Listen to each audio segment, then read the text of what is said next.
क्रय मूल्य के 9% के बराबर है। विक्रय मूल्य यानी एसपी का परसेंट 8%, सीपी के 9% के बराबर है, ऐसे लिखेंगे हम। यहां से रेशियो निकल जाएगा ना। तो बताइए सीपी रेशियो एसपी कितना होगा? 8:। बहुत अच्छा। अब बोल रहा है कि विक्रय मूल्य का 10%। विक्रय मूल्य कौन है? ये है। इसका 10% कितना होगा? 9 का 10% 0.9 होगा।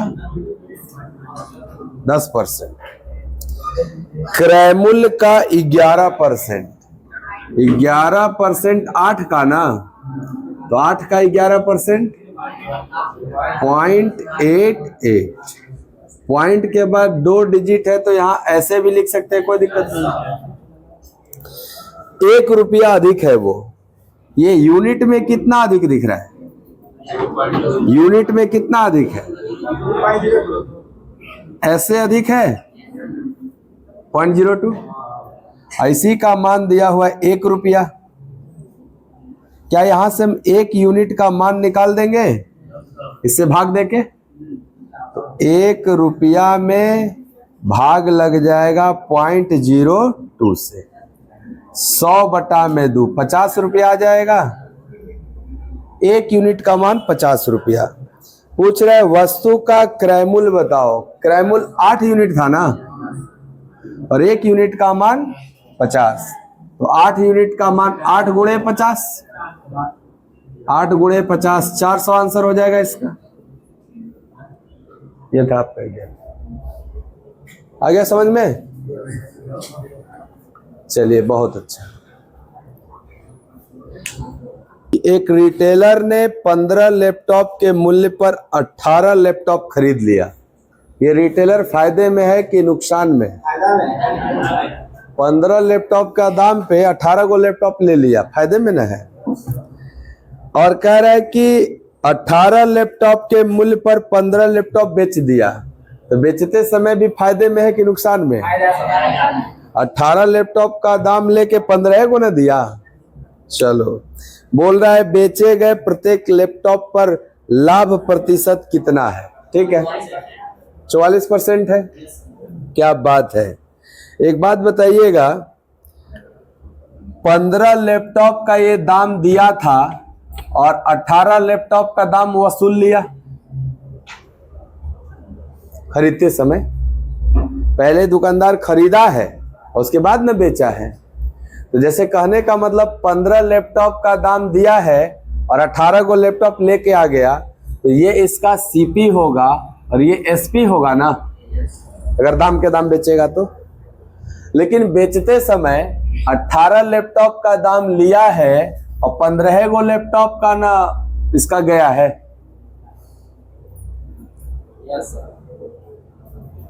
छोड़ो, पहले ये बताओ,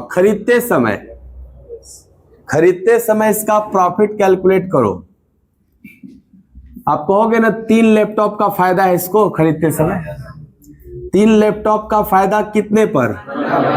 तो क्या 3 का फायदा 15 पर 20% फायदा है इसको खरीदते समय?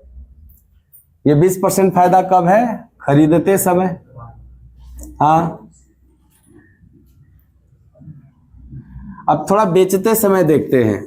क्या ये बेचते समय 18 लैपटॉप का पैसा लिया है, 15 को दिया है? कस्टमर से 18 लैपटॉप का पैसा ले लिया, लेकिन दिया उसको 15 को लैपटॉप।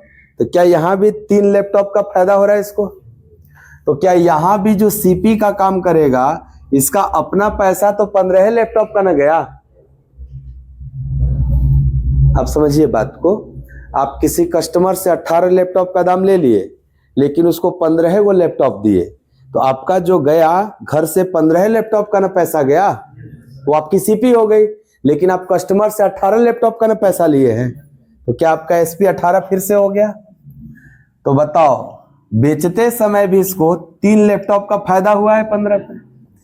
3 का 15 पे फिर से 20% फायदा हुआ। ये कब? बेचते समय। तो बताइए क्या इस दुकानदार, इस रिटेलर को 2 ठो फायदा हो रहा है? एक ठो खरीदते समय का % और बेचते समय का %। तो इसका कुल प्रॉफिट, 2 प्रॉफिट है तो दोनों को सक्सेसिव जोड़ा जाता है। इसका टोटल प्रॉफिट जो होगा खाली 40 होगा कि 20 और 20 का सक्सेसिव होगा? यस, 20 प्लस 20 प्लस 20 गुणे 20 बटा में आंसर 44% आ जाएगा आपका। ये आपका करेक्ट आंसर। जल्दी कैसे करना है समझ सकते हैं आप? देखिए बताते हैं। ये तो मैंने पूरा दिखा दिया ना, खरीदते समय कितना फायदा कहोगे 20%, बेचते समय कितना फायदा 20%। और क्या है, दोनों फायदा वो लगातार कमा रहा है। लगातार प्रॉफिट को हम सिंपल नहीं जोड़ते हैं, सक्सेसिव जोड़ते हैं। लगातार को ही तो अंग्रेजी में सक्सेसिव कहा जाता है। जब लगातार आपको फायदा होगा तो सिंपल नहीं जोड़ना है, सक्सेसिव जोड़ देना है। सुनो ध्यान से। खरीदते समय 15 गो का पैसा दिया और कै गो 18 गो लाया था। 15 लैपटॉप के मूल्य पर 18 गो लाया था ना। और बेचते समय 18 लैपटॉप का पैसा लेके 15 गो दिया। लैंग्वेज देखो ऐसी है ना, 15 18 18 15। देख लो सवाल का ऑर्डर। 15 में 18 को ले लिया और 18 को पैसा लेके 15 को दिया। ऐसे क्रॉस मल्टीप्लाई करोगे ये सीपी हो जाएगा और ये क्या बन जाएगा? एसपी। चलो, ये आप चाहो तो रेशियो कर लो, छोटा छोटा कर लो। क्या ये रेशियो में 5 6 है? क्या ये 6 5 है? थोड़ा कैलकुलेशन आसान रहेगा। 5 गुणे 5 सीपी 25 और 6 गुणे 6 36। यानी सीपी और एसपी का रेशियो डायरेक्ट मिल जाएगा। अगर सीपी 25 यूनिट, एसपी 36 यूनिट, तो प्रॉफिट हुआ कि नहीं हुआ? कितने यूनिट का? सर प्रॉफिट हो गया 11 यूनिट का। ये प्रॉफिट तो मुझे परसेंटेज में बताना है। तो क्या profit percent is equal to profit by CP into 100 होता है? यहां से भी आपको 44% दिख जाएगा। यहां से भी आंसर क्या होगा? 44%। तो आप डायरेक्ट भी कर सकते हैं, आपको अलग अलग प्रॉफिट कैलकुलेट करने की जरूरत नहीं होगी। कुल मिला जुला के बाद समझ में आया कि नहीं? आया समझ में? देखो, अगर आप प्रत्येक लैपटॉप को समान दाम पे बेच रहे हो, समझो बात को। जैसे मेरे पास ये 2 मार्कर है, या छोड़ो मेरे पास 4 मार्कर हैं। कितना है? 4। अगर मैं प्रत्येक मार्कर को समान दाम पे बेचूंगा, जैसे इसको भी 30 रुपए में बेचा, इसको भी 30 रुपए में बेचा, सबको 30 रुपए में बेचा, तो एक मार्कर बेच के जो % का लाभ होगा, हमको चारों मार्कर बेचकर भी उतने ना % का लाभ हुआ होगा। रुपया में तो अलग होगा। मान लो एक मार्कर बेच के हमको 2 रुपया लाभ हुआ, तो चारों मार्कर बेचेंगे तो 8 रुपया लाभ होगा। लेकिन अगर एक मार्कर बेच के हमको 10% का लाभ हुआ, तो हम हर मार्कर को बेचे हैं तो 10% में लाभ कमाए होंगे। हम बोलेंगे ना टोटल बिक गया और मुझे 10% का लाभ हुआ। बोलो, ऑफ रूटी आ गया हो तुम? आ गया जो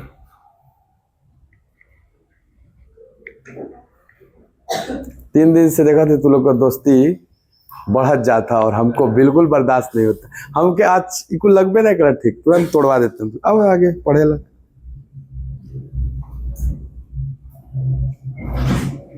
तोड़वाने में जो मजा है जुड़वाने में नहीं है। हाँ बैठो पढ़ा, यहाँ आगे बैठो पढ़ा। हाँ आजे से ना ही हम तो अपन माई बाबू के लड़वा के देखी ला मजा लेते रही ना। तू लोग तो हमारे विद्यार्थी हुआ। 0% लाभ होगा। इसको हम प्रूफ करते हैं कैसे? ये सब बेसिक है, ये अगर क्लियर नहीं होगा तो आप फंसेंगे। जैसे मान लीजिए 20 रुपया का मार्कर था और हम लोग इसको 22 रुपया में बेच दिए। हर मार्कर मेरा कक्का रुपया का है, 20-20 रुपया का, और सब मार्कर को हम 22-22 रुपया में बेच रहे हैं। तो क्या हमको 2-2 रुपया फायदा हो रहा है? तो एक मार्कर पे 2 रुपया और प्रत्येक मार्कर पे भी 2 रुपया, तो कुल मार्कर पर 8 रुपया, क्योंकि 4 गो मार्कर है मेरे पास। तो रुपया तो बदल जाएगा टोटल पे। टोटल बोलेंगे तो 8 रुपया, एगो बोलेंगे तो 2 रुपया। लेकिन परसेंटेज नहीं बदलेगा। देखना कैसे, एक मार्कर पे 10% फायदा हुआ। 20 रुपया का मार्कर हम 22 रुपया में बेच दिए तो 2 रुपया का फायदा 20 रुपया पर ना, 2 रुपया का फायदा 20 रुपया पे 10% होता है। तो इसको भी बेचे तो 10%, इसको भी बेचे तो 10%, यानी प्रत्येक मार्कर को बेच रहा हूं, मुझे 10% का फायदा हो रहा है। चलो हम टोटल मार्कर एक के बारे में बेचने जा रहे हैं। क्या टोटल मार्कर मेरे पास 80 रुपया का है? 20 चौके 80 और 100 22 22 22 88 में बिकेगा। तो 80 रुपया वाला बिका 88 में, 8 का फायदा। ये 8 का फायदा 80 रुपया पर ना, 8 80 पे 10% होता है कि नहीं? तो अगर समान कीमत पर बेची जाए तो एक पर जो % लाभ होगा टोटल पर भी उतना ही % लाभ। इसीलिए ने कल बताए थे कि 2 वस्तु में एगो पे 10% लाभ था, एगो पे 15% लाभ था। हम बोले इसको भी 10% मान लो, तो इसको भी 10 माने थे तो बोले थे ना टोटल पे भी 10 होगा। 11,200 का 10% निकाल दिए थे। समझ में आया बात? चलो, तो एक पर पूछे या सब पर पूछे, आंसर क्या होगा? 44%। दोनों का आंसर क्या है? 44%। अगर बोलता सब लैपटॉप बेच दिया क % लाभ हुआ? 44%। एक लैपटॉप बेच दिया क % लाभ हुआ? 44%। क्योंकि प्रत्येक लैपटॉप को क्या करना था? समान दाम पे बेचना था। बहुत अच्छा समझ रहे हैं। चलिए आगे बढ़ते हैं। अब बोलिए सवाल नंबर अगला। हाँ, 14। एक बेईमान विक्रेता 1 किलो के स्थान पर 850 ग्राम सामान बेचता है। इतना बात से आपको क्या समझ में आया कि ग्राहक को 1000 ग्राम देना था। 1 किलो में क ग्राम? हाँ, 1 किलो में क ग्राम? 1 किलो में क ग्राम? 1000 ग्राम। सही है ना? तब बताना, हंसो नहीं, तुम्हारी भी बारी आएगी। तुमसे तो 17 का पहाड़ा पढ़वाएंगे खड़ा करके, बैठ के नहीं, खड़ा करवा के। हंसो नहीं, सीखने दो। हाँ हाँ, कहाँ मन के पता है? बताइए तब न जाएगा। एक से एक नमूना है सब। ठीक है, बढ़िया है। सुनो बाबू सुनो, बढ़िया बढ़िया। एगो दुकानदार था, बेईमान था। वो 1 किलो के जगह 850 ग्राम दे रहा था। बेईमानी कर रहा है कि नहीं कर रहा है? क ग्राम का? सिंपल सी बात है, 150 ग्राम का बेईमानी कर रहा है। तो उसको फायदा होगा कि नहीं होगा? क ग्राम का? 150 ग्राम का होगा ना। अब बताना क % का? ठीक है, तुम्हारा 150 ग्राम का बेईमानी किया तो 150 ग्राम का फायदा हुआ। लेकिन ये जो 150 ग्राम है, ये परसेंटेज में क % कर दिया। तो तुम बताओ, इस 150 ग्राम जो प्रॉफिट होगा इसका बेस क्या होगा? 850 ग्राम। इसका बेस 1000 होगा कि 850 होगा? बस खाली हमको बेस बता दो। 850 होगा ना, क्योंकि सर उस बेईमान दुकानदार के अपने घर से 850 ग्राम जा रहा है और ले रहा है 1000 रुपया या 1000 ग्राम का पैसा ले रहा है। तो जो 150 फायदा कमा रहे 850 पे ना। चलो बढ़िया है, देखते हैं और क्या दिया है। लेकिन वह क्रयमूल्य पर सामान बेचने का दावा। क्रयमूल्य मतलब एक, हाँ, जो जितना का सामान था ना 1000 ग्राम, वो 1000 ग्राम का देना चाह रहा था। कस्टमर थोड़े जाना कि हमको कम मिल रहा है, वो तो देख रहा है 1 किलो का बटखरा है, तो 1 किलो का जो सीपी रहा होगा उसी सीपी पे बेचना चाहता है। ये बात समझ में आ रहा है? क्रयमूल्य पे बेचने का मतलब है जिस दाम पे दुकानदार खरीदा होगा उसी दाम पे बेचने जा रहा है। क्या ऐसा करने पे कभी फायदा हो सकता है? यदि वस्तुओं को क्रयमूल्य पे बेचा जाए तो नो प्रॉफिट नो लॉस। लेकिन इस दुकानदार को प्रॉफिट होगा। किसकी वजह से? बेईमानी करने की वजह से, वजन में घपला मारने की वजह से। पैसे की वजह से नहीं होगा, क्योंकि वो रेट तो बोला है कि हम सीपी पे ही बेचेंगे, परंतु क्या वो पूरी वजन दे रहा है? मान लो एक दुकानदार है, बोला हम अपनी वस्तु को सीपी पे बेचेंगे और कोई बेईमानी नहीं करेगा, 1 किलो के जगह 1 किलो देगा, तो उसको फायदा होगा? No profit no loss. लेकिन वही दुकानदार है, दूसरा बेईमान दुकानदार है, वो कह रहा है हम दाम के दाम बेचेंगे बट 150 ग्राम कम तौल के देंगे, तो फायदा होगा ना। तो बोल रहा है कि उसका वास्तविक लाभ प्रतिशत कितना है। क्या 150 ग्राम लाभ है इसका? बेस क्या? कर लो यार हल, इसमें क्या आपको। देखो ध्यान से एक बात सुन लो, बेईमानी में क्या होता है, जो कस्टमर को दिया जाएगा वही सीपी है। एक दुकानदार जितना कस्टमर को देगा वो सीपी है। तो कस्टमर को क ग्राम दे रहा है? 850, ये सीपी हो गया आपका। और जितना का पैसा लेगा वो एसपी है। कितना का पैसा ले रहा है? 1000 ग्राम का, वो एसपी। 1 किलो मतलब 1000 ग्राम। ये दोनों सेम यूनिट में होना चाहिए। ग्राम है तो भी ग्राम होना चाहिए। बस निकाल लो प्रॉफिट। अगर सीपी पता है, एसपी पता है, तो प्रॉफिट यही ना होता है, 150 ग्राम। ये हो गया प्रॉफिट। हमको प्रॉफिट परसेंट चाहिए, तो क्या profit percent is equal to profit amount by CP amount into 100 ना। इसको सॉल्व कर लेना है, डेसिमल में बताना आंसर, फ्रैक्शन में ही बता देते हैं। क्या ये वैल्यू 5 से 3/17 है? हाँ जी। अब आप कहोगे 300/17 सॉल्व कर लो। 17 एकम 17, 130, 17 सते 119, 2 8 9 11 17, ये प्रॉफिट हो जाएगा। समझ में आ गया? अपने लाभ की त्रुटिपूर्ण गणना कर दिया। किस पर? त्रुटि पर नहीं, विक्रयमूल्य पर। जनरली लाभ का गणना किस पे होता है? क्रयमूल्य पर ना। आई किस पे कर दिया?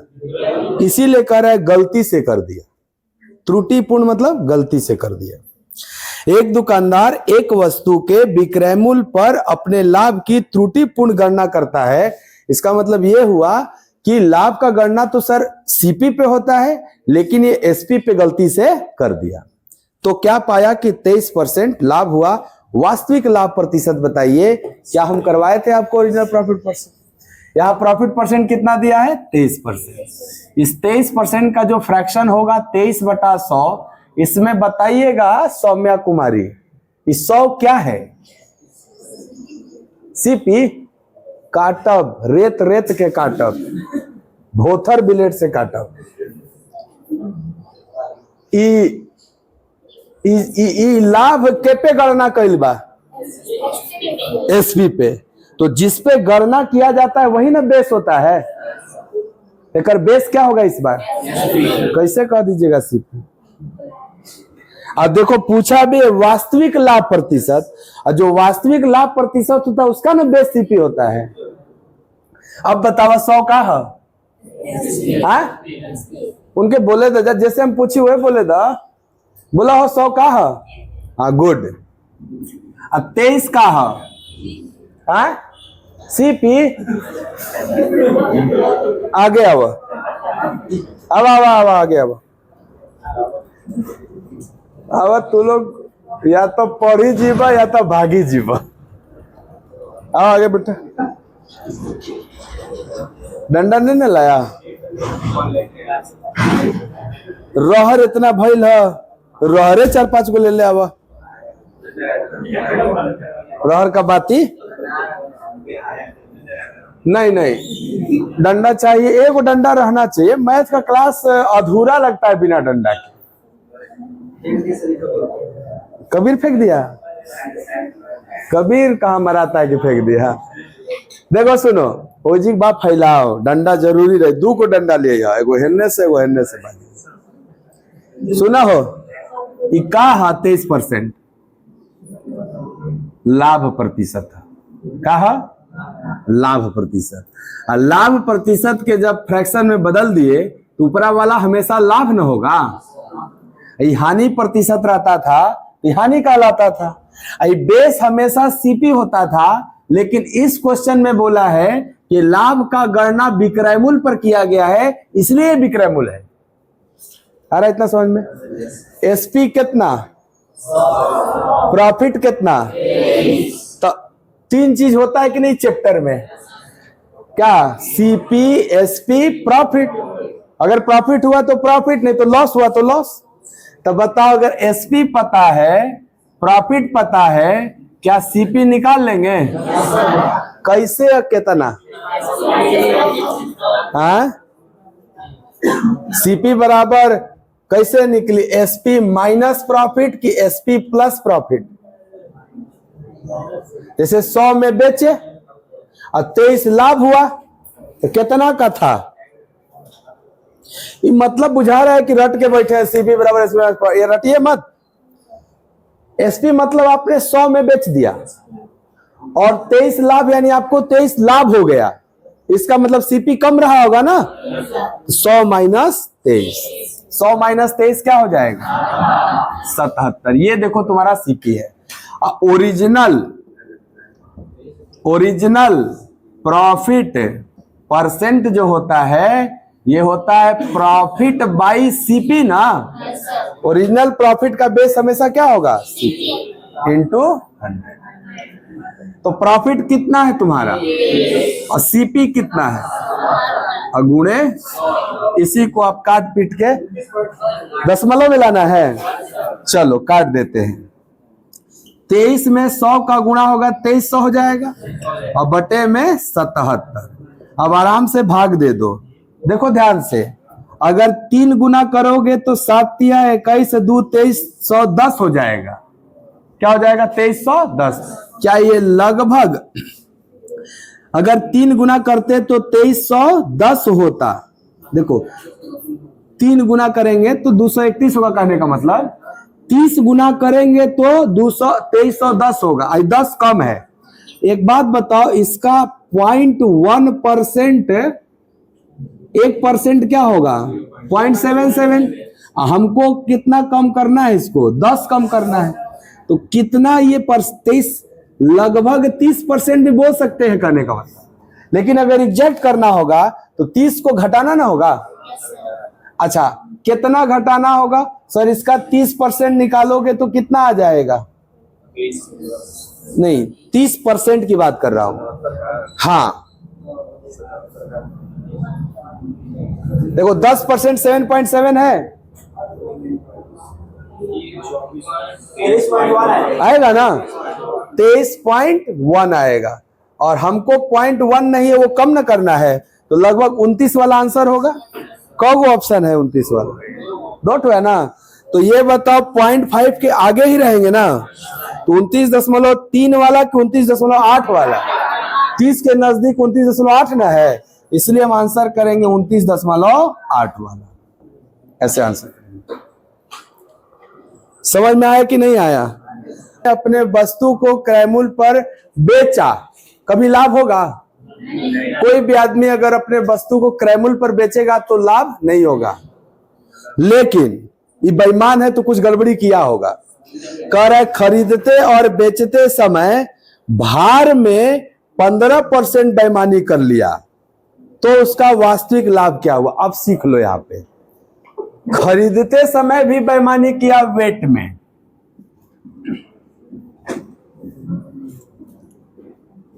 ये बताओ खरीदते समय बेईमानी अगर 15% किया है तो किस तरह का बेईमानी हो सकता है? क्या वो 15% अधिक वजन तौल लिया होगा? कम तौलेगा तो फायदा होगा कबो? अच्छा, बेचते समय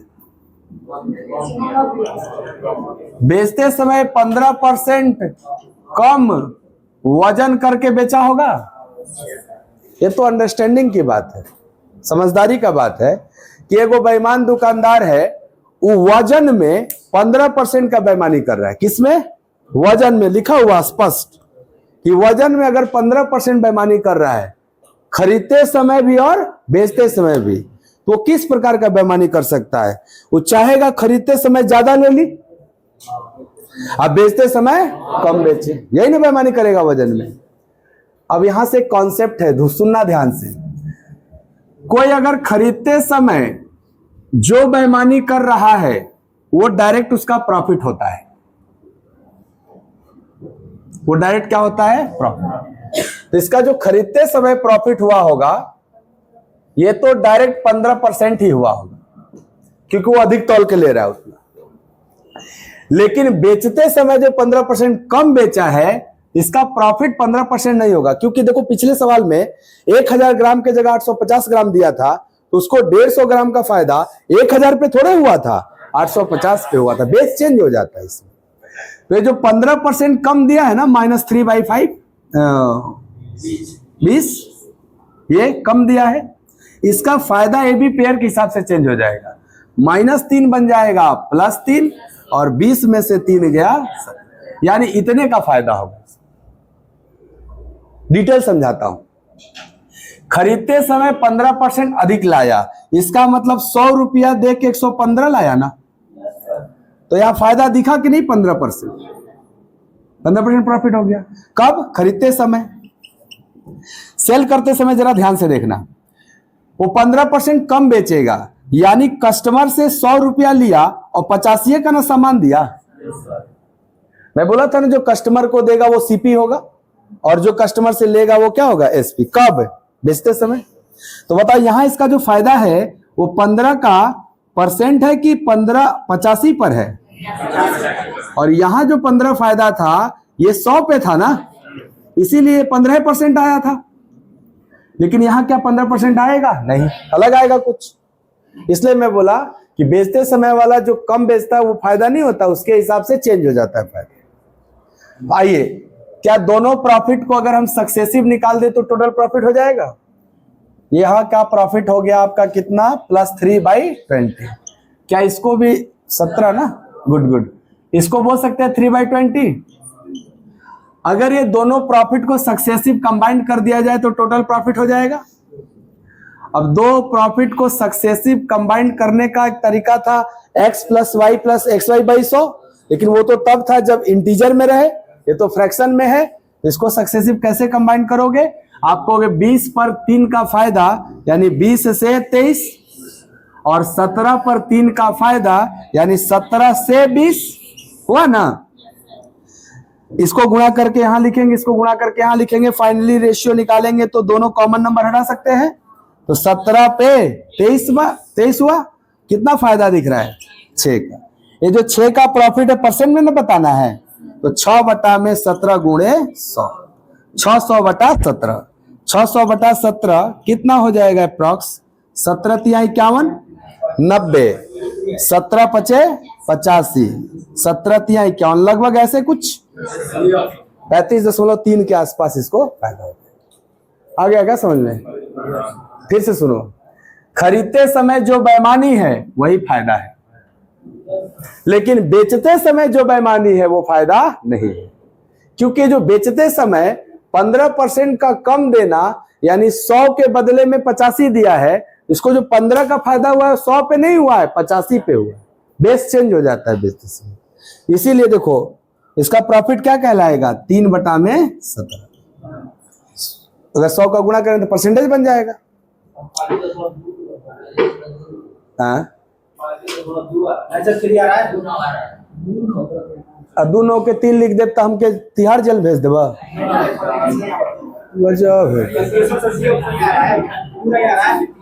ला लिख लो, क्या दिक्कत इससे? क्या वो वहां मेरा ध्यान ही नहीं। मेरा ध्यान ये है कि आपको ये समझना होगा कि खरीदते समय जो भी बेईमानी है वो डायरेक्ट फायदा है।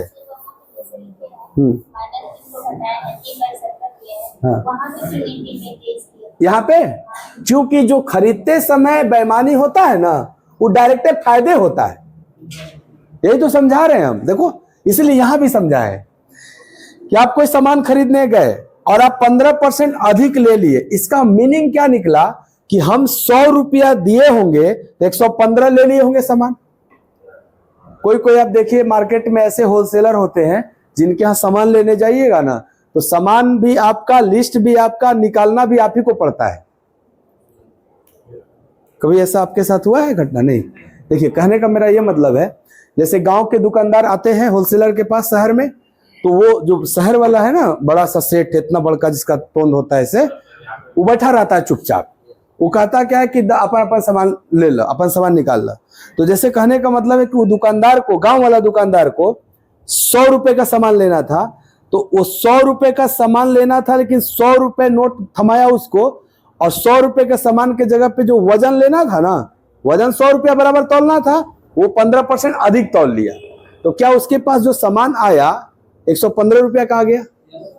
लेकिन अभी वो सेठ तो ये नहीं जान रहा है कि 100 रुपया का है।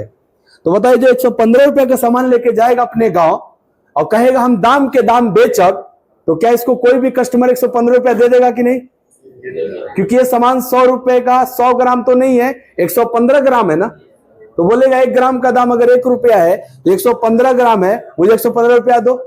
तो बताओ, इसने 100 ग्राम के 100 रुपया दिया था सेठ को, और जब गांव में बेचा तो 115 में बेचा, क्या इसको 15 का फायदा 100 पे हुआ कि नहीं? इसीलिए 15% फायदा होता है खरीद। इसीलिए हम समराइज करके एकदम निष्कर्ष निकाल के बोल रहे हैं कि खरीदते समय जितना % अधिक तौला जाएगा वो डायरेक्ट प्रॉफिट होगा, लेकिन ऐसा बेचते समय नहीं होगा। बेचते समय जितना कम तौला जाएगा, क्या 15% कम को -3/20 भी कहा जाता है?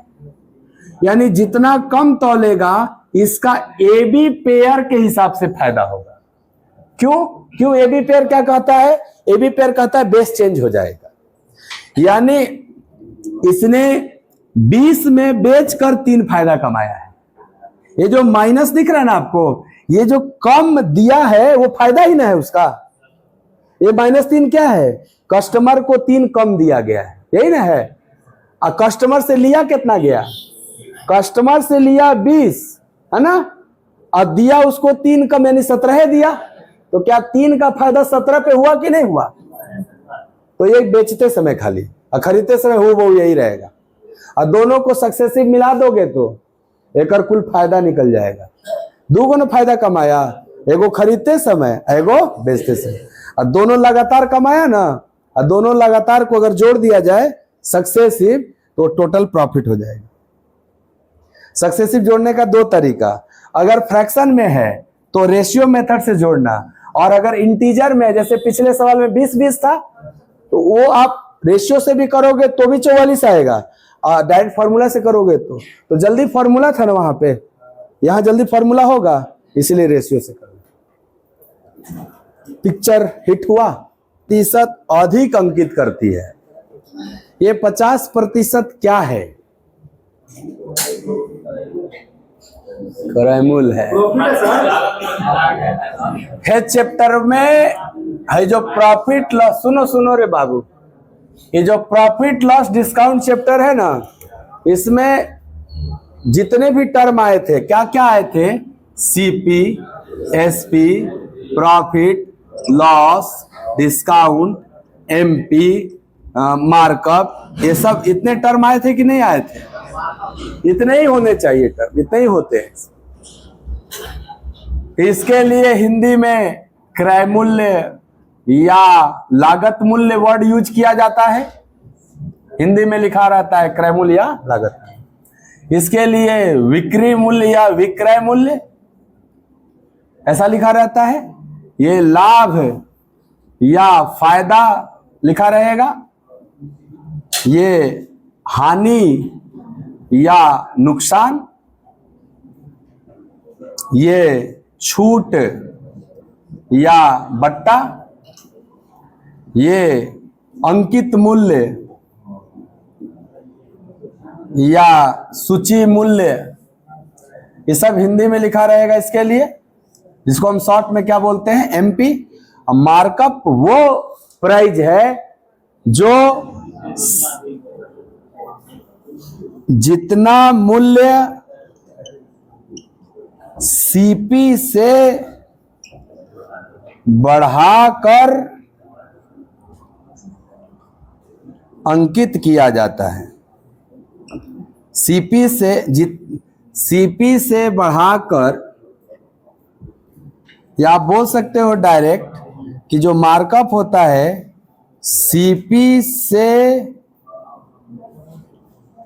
बढ़ा हुआ मूल्य। तो ये कभी कभी लाभ का भी काम कर जाता है, क्योंकि CP से बढ़ा हुआ मूल्य लाभ भी कहलाता है। सीपी से बढ़ा हुआ मूल्य, यानी शॉर्ट में लिख रहा हूं मैं यहाँ पे, सीपी से, सीपी पे अगर मार्कअप लगाओगे ना, सीपी पे मार्कअप लगाओगे तो एमपी बन जाएगा। सीपी यानी सीपी में बढ़ाओगे, क्या बढ़ाओगे? मार्कअप, तो क्या बन जाएगा? एमपी। यहां देखना, अगर सीपी में प्रॉफिट बढ़ा दोगे तो एसपी बन जाएगा। दोनों स्ट्रक्चर अलग अलग है ना, ये भी सीपी से ही बढ़ रहा है, लेकिन अगर प्रॉफिट बढ़ा तो एसपी और मार्कअप बढ़ा तो एमपी। तो आपके क्वेश्चन में जो दिया हुआ था 50% दिया था, ये 50% इन तमाम चीजों में क्या है? तो लिखा हुआ है ना, तनीषा अपनी वस्तु को लागत मूल्य से 50% अधिक अंकित करती है, यानी कि लागत मूल्य ये ऐसे 50% अधिक अंकित कर दी तो एमपी पे पहुंच गई ना, तो मार्कअप दिया है 50%। सबसे पहले तो यही आपको जानना जरूरी है कि क्या दिया हुआ है, मार्कअप दिया हुआ है कितना? 50%।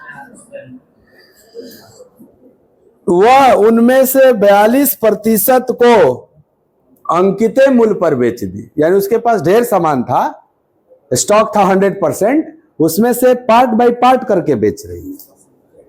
42% वस्तुओं को अंकित मूल्य पे बेच दी। एक बात बताओ, अगर मार्कअप 50% है तो कोई डिस्काउंट अगर नहीं दिया जाए तो क्या प्रॉफिट भी 50% होगा? मार्कअप का मतलब ये होता है कि अगर सीपी 100 है और मार्कअप हमने 50% लगा दिया तो क्या मेरा एमपी 150 हुआ है? यानी मेरे वस्तु का मूल्य 100 है, लेकिन हमने एमपी कितना डिसाइड कर दिया? 150। तो अगर मैं एमपी पे बेच दूंगा, इसका मतलब मैं 150 में बेच दूंगा, तो क्या मेरे को 50% ही फायदा होगा कि नहीं? तो मार्कअप परसेंट प्रॉफिट परसेंट का काम करता है यदि डिस्काउंट 0% हो। डिस्काउंट 0% का मतलब हो गया कि हम एमपी पे बेच देंगे। अंकित मूल्य पे बेचने का मतलब ये हो गया डिस्काउंट हमने नहीं दिया, राइट? तो यहां एक केस आप याद रख सकते हो चाहो तो, कि एमपी अगर एसपी बन जाए, एमपी अगर एसपी बन जाए तो मार्कअप ही, मार्कअप परसेंट ही प्रॉफिट परसेंट है। हमारा जो एमपी है वो एसपी का काम करने लगे। तो देखो इस स्ट्रक्चर को देखो ध्यान से, अगर एमपी बराबर एसपी तो क्या ये प्रॉफिट बराबर मार्कअप हो जाएगा कि नहीं? क्योंकि दोनों का बेस क्या है? सीपी। हाँ, केकर फोटो? अच्छा अच्छा भेजा थे। का भी बेस सीपी है, लेकिन प्रॉफिट अगर सोचोगे तो एसपी बनेगा, मार्कअप सोचोगे तो एमपी बनेगा, और एमपी और एसपी अगर बराबर हो गया तो क्या मार्कअप और प्रॉफिट भी बराबर हो जाएगा? तो बताइए 42% वस्तुएं बेचा था ना, क्या इस 42% वस्तुओं पर 50% फायदा है? नहीं है वो। अगर अंकित मूल्य पे बेच रहे हैं तो मार्कअप ही ना प्रॉफिट होगा, और मार्कअप का परसेंट 50, तो प्रॉफिट भी का परसेंट 50। शेष वस्तुओं पे क्या कर रहा है?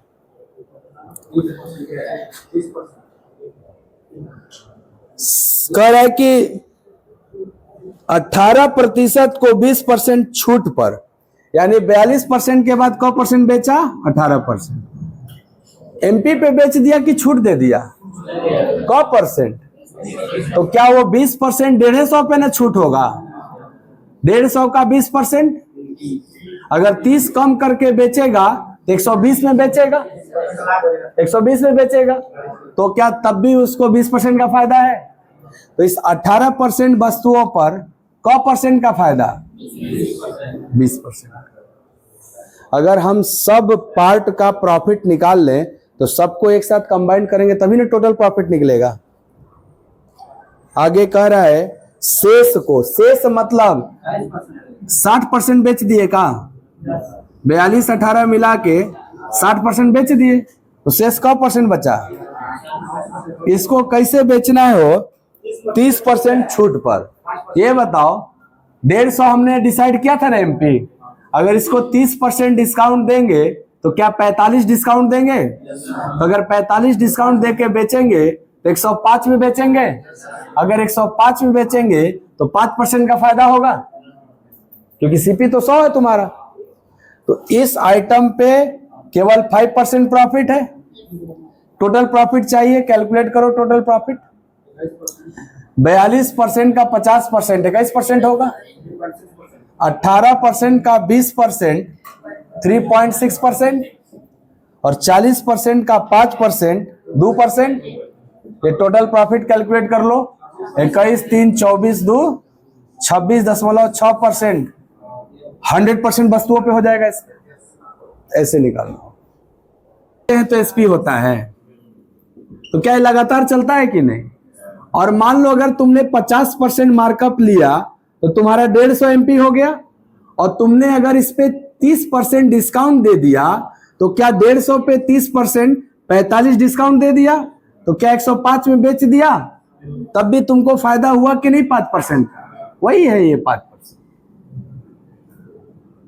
यहां 20% डिस्काउंट दिए थे ना इस आइटम पे, तो अगर यहां 20% डिस्काउंट देते तो 30 कम करते 120 में बेच देते, तो क्या तुम्हें 20% फायदा हो जाता? इसीलिए ये था 20%। ये तो डायरेक्ट 50% होगा क्योंकि डिस्काउंट 0 था। अरे समझ बात। तो मैं बोल सकता हूं मार्कअप और डिस्काउंट लगातार होते हैं, एक के बाद एक। ये दोनों आपस में कैसे कंबाइंड होते हैं? सक्सेसिव कंबाइंड होंगे। अगर सक्सेसिव कंबाइंड होंगे तो क्या मार्कअप 50% था? बोलो। और डिस्काउंट पहला केस में 20% था, तो 50 मार्कअप को प्लस में और डिस्काउंट को माइनस में। ऐसे अगर लिख के सक्सेसिव कंबाइन करो तो -50 गुणे 20/100 करोगे ना, तो क्या 50 में से 20 गया, अब 2 0 कट जाएगा, -10। ये +20 ना आ गया, +20 क्या कहेगा? 20% प्रॉफिट हुआ था। अच्छा दूसरा वाला देखना, मार्कअप 50% है और डिस्काउंट इस बार 30% ना देना था ये आइटम पे, तो markup discount plus minus minus 50 गुणे 30/100। इसको सॉल्व कर लो। 50 में 30 गया 20 और -15, क्या ये भी +5 आया? +5 का मतलब 5% प्रॉफिट। अगर ये माइनस में आ जाता हम लॉस कहते। तो क्या हुआ कि मार्कअप और डिस्काउंट के सक्सेसिव रिजल्ट को हम प्रॉफिट या लॉस कहते हैं। स्टेटमेंट बन गया है कि मार्कअप और डिस्काउंट के सक्सेसिव रिजल्ट को प्रॉफिट या लॉस कहते हैं। अगर प्लस में आया तो प्रॉफिट और माइनस में आया तो ये 100 मानने का नौबत नहीं होगा। ये जो हमने मान के दिखाया था तो आपको मानना नहीं पड़ेगा। सवाल सीधे पढ़ोगे और आंसर लिखोगे। कैसे? सुनो। किसी वस्तु को अगर तुमने अंकित मूल्य पर बेच दिया तो तुम्हारा प्रॉफिट कितना? बोलो। जितना मार्कअप उतना प्रॉफिट। अगर मार्कअप 50% था तो प्रॉफिट भी लिखा था ना 50% प्रॉफिट इतने आइटम पे। अब बोल रहे हैं कि आपने कुछ वस्तुओं को 20% डिस्काउंट पे बेच दिया तो प्रॉफिट कितना? तो आप कहोगे सर मार्कअप 50% और डिस्काउंट 20%। ये मार्कअप और डिस्काउंट सक्सेसिव कंबाइंड होंगे तो प्रॉफिट या लॉस बताएंगे। तो 50 और 20 को सक्सेसिव कंबाइंड किए तो क्या आया? +20, यानी 20% प्रॉफिट। वही था ये 20% प्रॉफिट। फिर बोला बची हुई वस्तुओं को अगर हम 30% छूट पर बेच दें तो आप कहोगे 30% छूट पे बेचोगे, मार्कअप तो 50% लगाए हो, तो मार्कअप 50 और डिस्काउंट 30 मिलके जो रिजल्ट देगा वही लाभ हानि होता है। तो 50 और 30 को सक्सेसिव कंबाइन करेंगे तो +5 यानी 5% प्रॉफिट। यहां लगा दिया। हो सकता है किसी के मन में आया होगा ये तब समझ गए नहीं खूब अच्छा से, ये गुणवा काहे कैले हुआ आया है वो आइले दिमाग में। ये प्रश्न आना चाहिए आपके दिमाग में, ये आप मल्टीप्लाई क्यों कर रहे हो क्वांटिटी में? मैं आपको जो सलाई रिंच दिया था मेथड, उसमें क्या बोला था? क्वांटिटी का रेशियो लिख लेना और रेशियो लिखने के बाद प्रॉफिट % उसके नीचे लिखना और गुणा करके ही ना हल करते थे, इसीलिए गुणा किया हूं। जैसे इतने परसेंट 42%, ये क्वांटिटी रेशियो है कि नहीं वस्तुओं का, ये क्वांटिटी रेशियो में टोटल जोड़ेंगे तो 100% हो जाएगा ना। और इसका प्रॉफिट है 50%, इस पे प्रॉफिट है 20%, इसमें प्रॉफिट है 5%, बराबर एक्स मानते थे टोटल प्रॉफिट। इसको सॉल्व करोगे तो ये गुणा कर करके ही ना जोड़ोगे, तो 42% में 50% का गुणा करोगे तो 21% आएगा, इसीलिए गुणा कर दिए डायरेक्ट। क्या ये 1/2 है और कट जाएगा 21 बार में, ये गुणा होगा तो ये आएगा 3.6, बोलो, और ये गुणा होगा तो ऐसा आएगा। और ध्यान से देखना इधर क्या आएगा सर, 100% एक्स का एक्स से ना होता है, क्या हम 100% को 1 लिख सकते हैं कि नहीं, 100/100, तो बताओ एक्स बराबर क्या आ गया 26. तो ऐसे ना लिख के हमने डायरेक्ट ऐसे करवा दिया। तो क्वांटिटी हो या सीपी हो, प्रॉफिट हमेशा क्या होगा, गुणा होगा। अब जब गुणा होकर जो रिजल्ट आएगा उसको जोड़ दोगे तो टोटल प्रॉफिट आ जाएगा। ये सब थोड़ा फॉर्मेट ध्यान रखना होगा। क्या ये सवाल खूब अच्छे से समझ में आया? 20 नंबर, आगे बढ़ जाते हैं।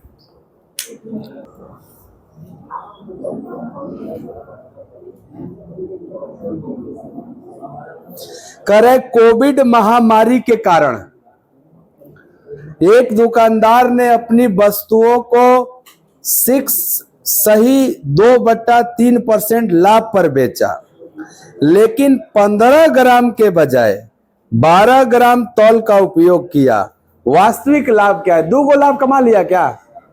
एगो तो डायरेक्ट दिया है।